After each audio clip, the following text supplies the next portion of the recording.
you watched a lot more like WCW and you were a lot more familiar with that Yeah. time I mean, frame. well, this is the thing is like that time frame, yeah, but he was over in WCW really when I was kind of watching like WWF as a kid.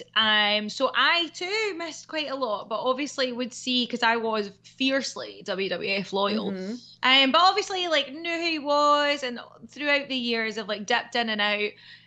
Just out of sheer interest. Mostly actually because of him as a person. He's just somebody who's always kind of fascinated me as a person. Obviously, it's horrific to see, someone who's had so many like well publicized and documented troubles, but Mm-hmm. the amount of times that he like bounced back and like wanted to better himself and do better, like he was inspirational in that sense. And I just and then I met him like inside the ropes, did a show with him in Right, Glasgow. yeah. Oh gosh, that would have been 2017, 18 maybe. 17, Somewhere I'm around there, I thinking, think. I can't roughly remember around then. exactly.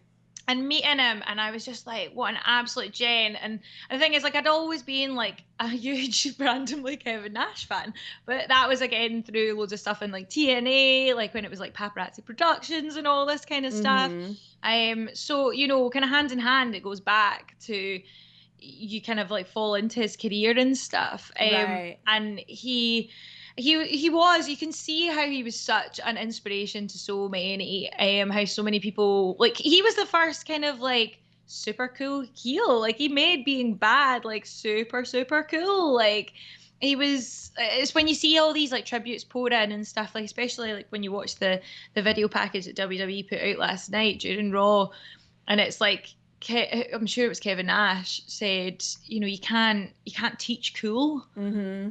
and he was just that. And I think that's something that I know myself personally, I've always kind of gravitated towards people who have that like effervescent cool, like it just like pours out of them. Yeah, Like I just that just charisma. yeah, it's just I've always, always, always in my life been drawn to people like that, and I think that's probably partly because I was like, man, it's something I've always wanted to, for myself. Like I've never really had, but like it's something I just always like would want, or would want to be seen as, especially as a kid growing up. I was just like, Mm-hmm. man, that's so cool. Plus as well, like he was bad, he was like chewing on living toothpicks, like quite notably like drinking, like partying, being with girls and all this kind of stuff. I was like, this guy is cool.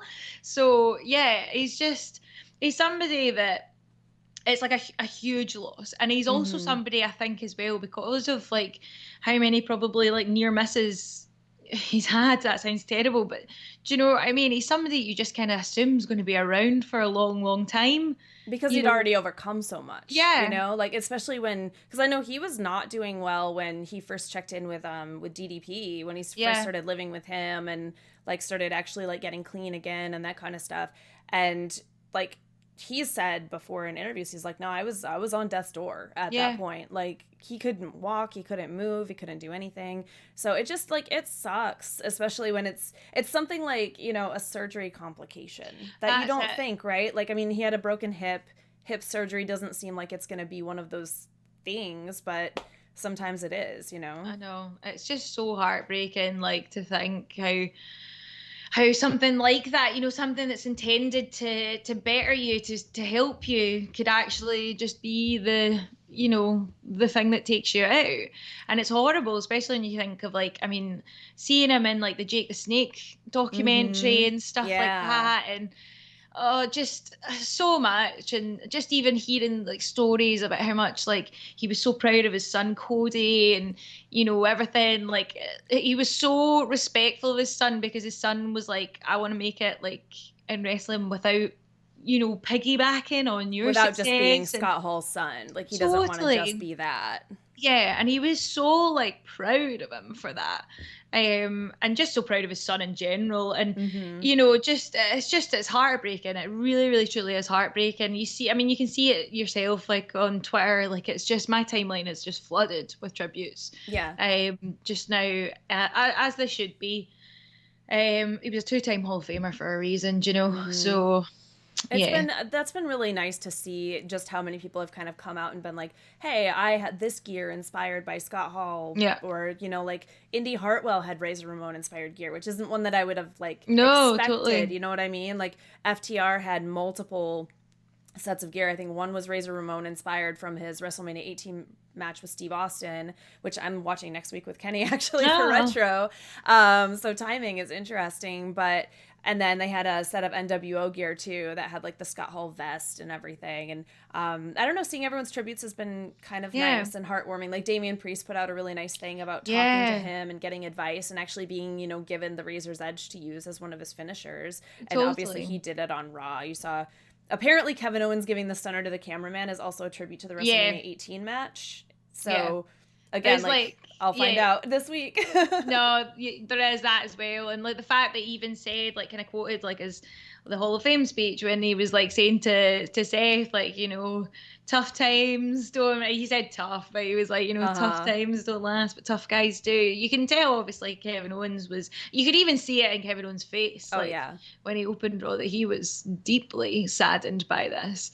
And Corey Graves got really choked up when he was introducing the video Yeah. package too, because like he was actually almost crying, and you don't see him break very often. No, not at all. So yeah, no, it's an absolute travesty. It really is horrific. But hopefully he is, at peace and looking down and just, you know, Yeah, just a obviously he was very loved. flying high. Absolutely, he was very loved. I'll Raw tell just you a felt like a really big love letter to him, basically, yeah. right? I'll tell you a really funny thing that like pure like came to my mind. Like obviously when I'd seen like that. Well, when I saw Kevin Nash on Monday say that put that post out saying that his Mm-hmm. family were just waiting to all get together and then they were going to just make the decision to turn off life support. When I was thinking about it, and it was like a thing down in Nitro, and it just made me laugh because it was just it shows how much like because obviously they rubbed a lot of people up the wrong way Yeah. backstage, right? Well, that's And part of the difficult thing right now on retro. Like they're not good yeah, dudes. no, like they're not. But the thing is like they've said themselves, like I'm sure Nash actually said, like, we actually didn't care. Like we were Mm-hmm. having the time of our lives.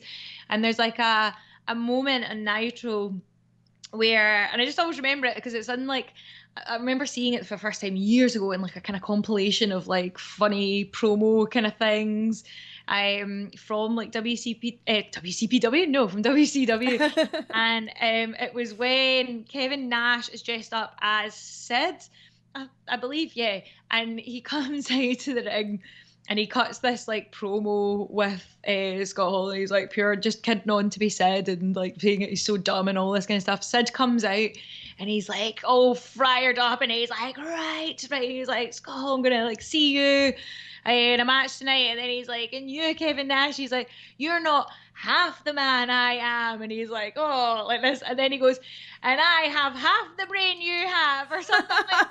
One and of then, Sid's most infamous promos. and then he turns around to Scott Hall, and Scott Hall is just broken. He's just like, Yep. ah! And It's it's like, like, do you realize what you just said, dude? yeah. Like, Like, you could just see him like totally break and like jump on Nash, and he's like, "Did you just hear what he said? He's just buried himself."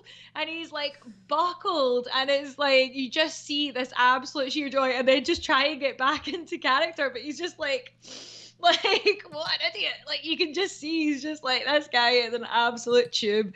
And it is honestly one of the funniest things, like just to see how much fun they were having. Fair enough, Yeah. yes, it may have been at the expense of quite a few people, but just like it was just sheer joy in his face. And it's always one of my kind of favorite things when I think about Scott Hall is just how buzzing he was.